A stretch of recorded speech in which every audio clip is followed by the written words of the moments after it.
Hi, everyone. Thank you for joining us today. My name is Jill, and welcome to My Hero 360. Here at My Hero 360, we honor, celebrate, and connect heroes worldwide. Their voices can serve as a catalyst for change, encouraging others to find their own strength and pursue their passions. Today, we are showcasing John Grimes' story. John, thank you so much for being here today and allowing our team at My Hero 360 to share your story. We've briefly met before, and let me just say, your story is so inspiring and so compelling, and I'm just so excited to be able to interview you and get that story out there. Thanks, Jill. I'm glad to be here and spread awareness. Yes. Thank you. Before we begin, I want to give you the opportunity to introduce yourself and provide a little background so our audience can get to know you a little better. Well, as you said, my name is John Grimes. I live in the Dallas-Fort Worth area, and I'm among many things in life. I'm a podcaster. My podcast is called Is Debatable, and really, it's kind of more of a movement. As one of the lucky ones, I am a survivor of bacterial meningitis, and I'm trying to spread awareness about meningitis and things that happen after and kind of life after, and basically empowering people to build their lives into what they want. Wonderful. So let's jump right in. So at 19 years old, you briefly just mentioned this, but your life changed forever. So could you share the details of what transpired during this pivotal moment?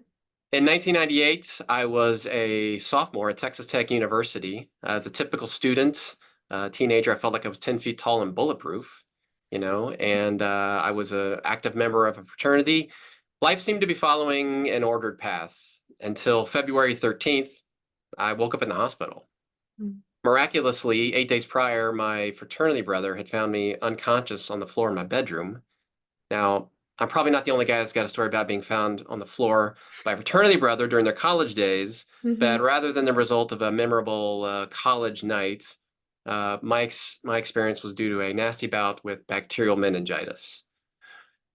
Waking up was a gift. My parents, holding vigil at my bedside, had been told that I likely would not. And as I swam back to an uneasy consciousness, it was pretty quickly clear that emerging from the coma was the least of my challenges. Right. Because the first thing I see is darkness. Mm. I'm disoriented by the darkness. I can hear a constant stream of nurses, doctors, therapists coming and going, beeping and pulsing machines, but I can't see. There's a tube in my nose. I've lost control of my muscles. Speaking's out of the question. Can't form a smile. Not that I had cause a smile really anyway at that point. I was disoriented, confused, exhausted. I didn't know where I was, how I got there, or how long I was going to be there. Wow. But eventually the darkness dissipates a little, and my so-called vision is actually a little more disorienting than the darkness. I quickly discover that I'm totally sightless in my right eye, No. and I have about 2300 vision in my left eye. And for reference, 2020 is normal vision, perfect vision. 2080 is poor vision. 2300 is like looking through binoculars backwards. Laying in that hotel or laying in that hospital bed, rather, um, everything seemed far away except for my Right. problem, which was very close. Huh. That's a beautiful way of saying that. Your podcast, Destiny is Debatable, has transformed what some might consider a tragedy into a positive and impactful movement. Could you share more about the mission of your podcast and how did you empower yourself to initiate and create such a meaningful project? Well, the mission of Destiny is Debatable, and the purpose of the mission or the movement we're trying to create is to empower people to build their lives into what they want. It was born out of the desire for me to do just the same in my own life and find meaning and purpose just for myself. And once I started to understand that, which admittedly took me way too long to get to that point, but once I started to understand the concept of that, it's very contagious, and I'm happy to say that we're full steam ahead on that now, and I'm just trying to bring as many people along with me as I can. That's so exciting. So since launching your podcast, I'm just curious, what has been the most rewarding experience?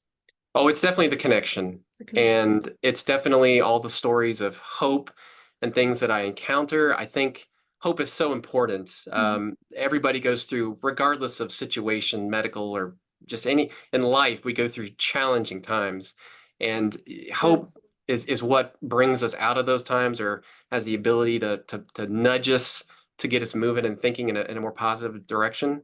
And I have met so many people um, that have such incredible stories. They're really out there, and I just encourage people that are in situations where they're not sure what to do, or they feel stuck, is to just look. With the internet and podcasts and blogs and just even in person areas you can go, people want to talk, and there are avenues and venues to do that and to listen and to hear stories that can inspire people to build their lives into what they want. I completely agree. There's so many resources out there nowadays that people can use and get and, find that hope for themselves. And if I'm not mistaken, you are also working on another project, right? Aren't you writing a book? I am writing a book. That's right, How Jill. It's also called Destiny is Debatable. Turns out I'm not much of a writer, but it's something I'm working on. It's something I've been thinking about for a really, really long time, and I'm getting very close to. great. I'm about 90% of the way there, and so I hope by the end of 2024 that it'll be on a bookshelf somewhere near you. That's awesome. I'm looking forward to seeing it in real time. So circling back a little bit, obviously having been what you've been through, shifting your mindset and starting a podcast to spread awareness and connect with others going through similar experiences is powerful. What advice would you give to someone who is struggling with acceptance of their situation? The advice I would give them is the same advice that I carried as a mantra into my new life is if you see a chance to move forward, grab it. Mhm, Don't waste time on negativity. mhm. And oftentimes what we feel is our most critical vulnerability is what makes us great. Right. Wow. Furthermore, navigating challenging situations requires resilience and adaptability. So how did you navigate this challenging situation in your life when it comes to personal matters like dating, handling responsibilities like driving, or managing commitments in work and school? Yeah, well, there was a lot of trial and error there, Jill. It was it was a bumpy road for sure, but at 20 years old, I thought my sight would return, Mhm. but it did not. And it hit me, what's the point of waiting around for progress that may never happen? I Right. needed to face the world as I am, not as I was. So from that point forward, I didn't wait on things to get better. I adapted. And adaptation is the foundation of progress. Your story reflects the importance of perseverance, positivity, and ultimately strength. And not only does that show a lot about like your character, but it demonstrates that challenges can be transformed into opportunities for growth. So my hero, we're all about recognizing those that have embraced life's challenges and turned it into something powerful and hopeful for others. So can you share ways in which you have not let your own obstacles define you? I think the key is acknowledging limitations. And for me, acknowledging my limitations early on was tough. It was really tough, but Yeah, necessary. right. I'm not going to drive a race car or become a surgeon. I think being honest with myself about what I couldn't do Mhm. led me in the direction to discover what I could do. Right. And at that point, I was able to hone the abilities that I do have. But with my disabilities, although mostly invisible to everyone else, um, it impeded my progress and stifled my growth. And I wrestled with that for a really really long time. But I also realized that a world that can't see my disability isn't going to wait for me to catch up. That Mhm. responsibility belongs to me, and that I will never succeed until my desire to do so is greater than my disability. Wow, that's so profound. It's clear that your determination and positivity have played a significant role in not letting obstacles define you.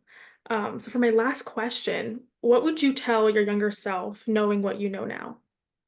I would say that destiny is debatable, and the filter through which you view your circumstances is most certainly up to you. Whether you wake up in a hospital tomorrow, bed at the Ritz Carlton, or your home, Hmm. don't wait to start building your life into the one you want. Waiting is like being in line at the DMV. Yep. Your future seems to be in the hands of the apathetic, doctors with poor prognosis, Hmm. bosses or employees that don't respect you, even your own nagging self-doubt. Don't wait. Just do the next right thing, even if that means taking 2 steps forward and 1 step back. That's still progress. And in Texas, we even call it dancing. I love that. Thank you, John, for your authenticity and vulnerability today. I am so moved by your powerful voice and your story. You are truly a hero, and here at My Hero 360, we value you and appreciate the impact you've made on the world. So thank you. You're welcome, Jill. Thank you.